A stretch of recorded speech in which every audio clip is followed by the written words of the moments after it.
Books. Merecimento traz ressentimento. Houve muitos momentos decepcionantes em meu relacionamento com Marquise nos últimos anos. Mas o pior deles foi quando vi postar uma foto de si mesmo com Kyle McGriff, filho de Kenneth e Supreme McGriff.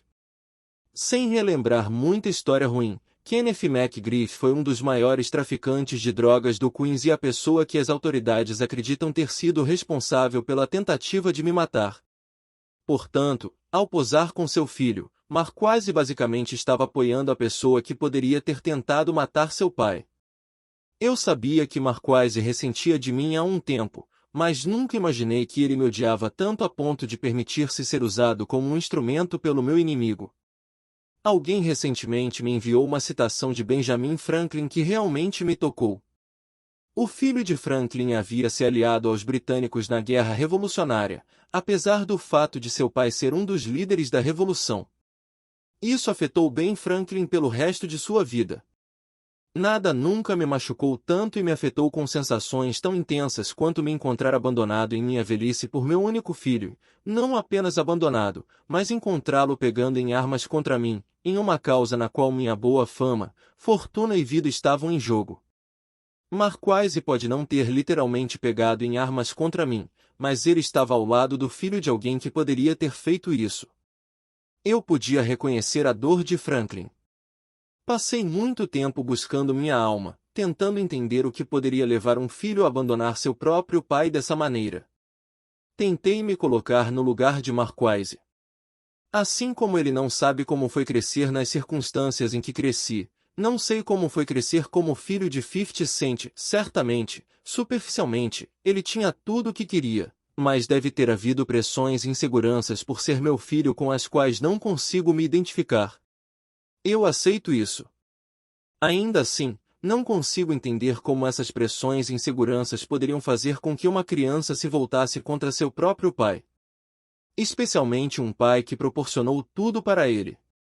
Ao repassar nosso relacionamento em minha mente, a única resposta que consigo encontrar é que eu realmente posso ter feito demais por Marquise.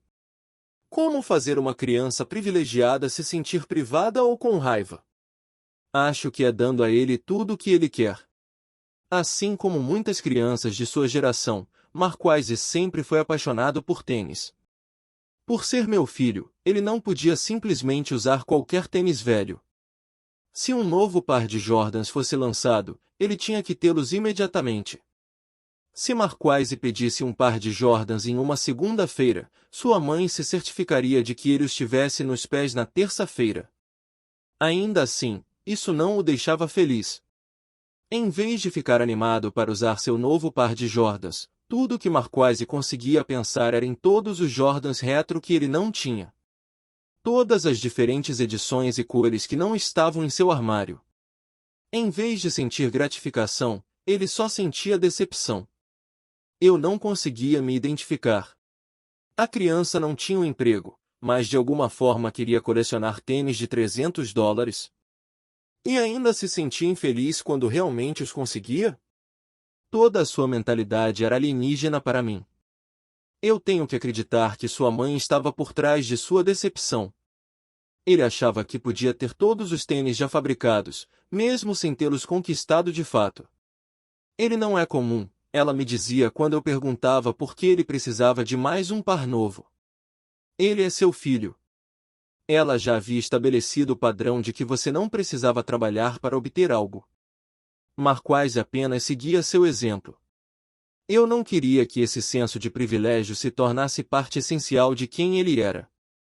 Eu estava determinado a ajudá-lo a aprender que ele seria muito mais feliz quando trabalhasse pelas coisas que desejava, e que o valor delas aumentaria exponencialmente. Um dia, enquanto dirigia pelo Harlem, notei que uma loja de tênis estava fechando na rua 125. Imediatamente pensei em meu filho. Marquise adora tênis, então parei para ver se conseguia comprar alguns pares baratos para ele. Sendo naturalmente curioso, perguntei ao dono por que ele estava fechando a loja se os tênis estavam tão populares. Ele explicou que havia escolhido o local errado e nunca recebeu tráfego suficiente para fazer dar certo. Minha mente começou a funcionar. Diga-me, quanto você paga por um par de Air Force Ones? Perguntei. Cerca de $40, ele me disse. E por quanto você os vende? Cerca de $80. Aquilo parecia uma margem de lucro bastante sólida para mim. E o que você vai fazer com todos esses Air Forces agora? Perguntei. Não sei, ele disse. Provavelmente vou guardá-los no porão até descobrir qual será meu próximo passo. Eu te digo que, disse a ele. Vou comprar todo o seu estoque agora mesmo. Pelo preço de custo. O cara aceitou minha oferta. De repente, eu era o novo proprietário de algumas centenas de pares de Nikes. Elaborei um plano. Marquardt estava em Atlanta, onde eu sabia que o espaço de armazenamento era barato. Eu enviaria os tênis para ele para que ele pudesse guardá-los em um depósito. Em vez de abrir uma loja física, o que exigiria muito investimento e dependeria do tal tráfego de clientes mencionado anteriormente, ele poderia montar um site na internet para vender tênis, o que é chamado de venda direta ao consumidor. Tudo o que seria necessário era ele gerenciar o site e talvez contratar um amigo para cuidar do lado do armazenamento. A ideia parecia promissora. Assim que saí da loja, liguei para o meu filho.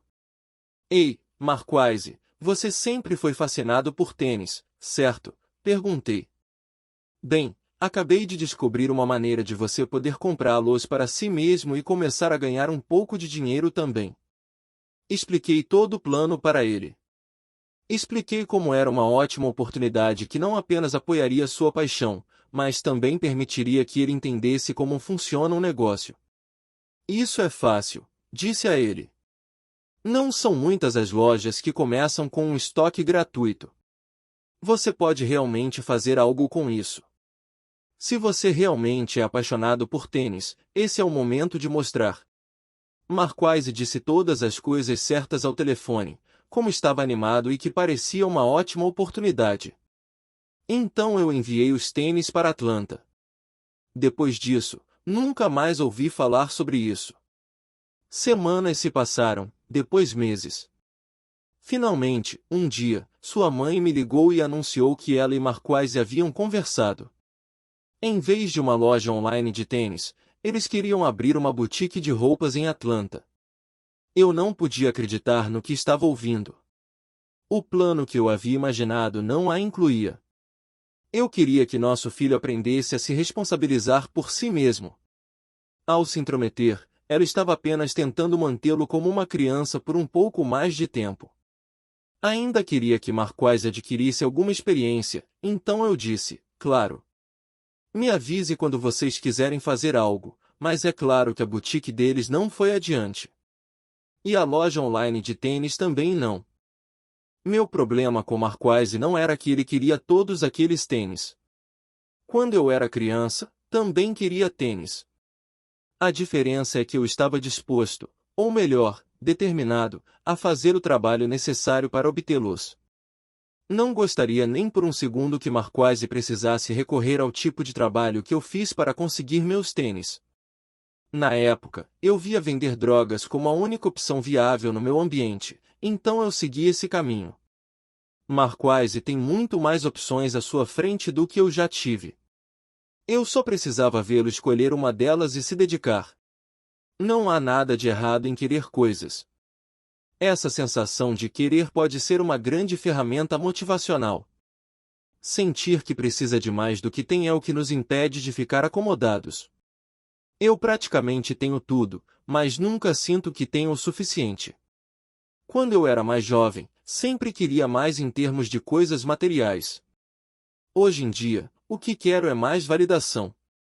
Não importa quantos prêmios, elogios ou manchetes eu receba, nunca é suficiente.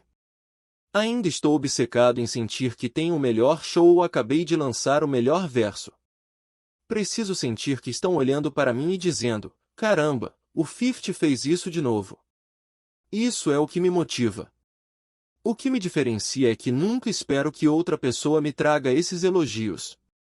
Saio todos os dias obcecado em fazer o trabalho que me trará qualquer tipo de validação que estou buscando. Quando se trata da abordagem de Marquez em lidar com o desejo de algo, a maçã não caiu longe da árvore, e continuou rolando e rolando. Claro, pode parecer uma coisa pequena que Marquez não tenha dado continuidade aos tênis, algo que jovens demonstram o tempo todo, como irresponsabilidade e falta de iniciativa. Mas foi uma grande decepção para mim. Esqueça a possibilidade de poder bancar sua coleção pessoal de tênis, aquela loja online poderia ter nos rendido uma fortuna. Tivemos essa conversa anos atrás. Desde então, os sites de tênis online se tornaram incrivelmente lucrativos. O Goat.com tem um valor de mercado de 550 milhões de dólares, enquanto o StockX.com tem uma avaliação de 1 bilhão de dólares.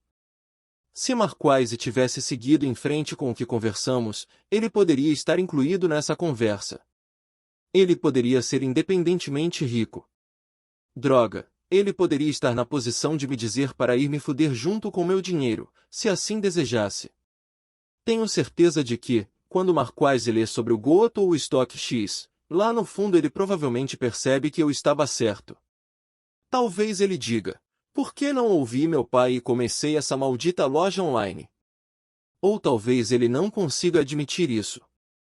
Não acho que ele tenha aceitado que, apesar de todos os altos e baixos, eu ainda tenho seus melhores interesses em mente. Não há nada que me faria sentir melhor do que vê-lo florescer. Nenhum Grammy, nenhum Emmy, nenhuma foto na capa da Forbes significaria mais para mim do que ver meu filho se tornar a pessoa que acredito que ele possa ser.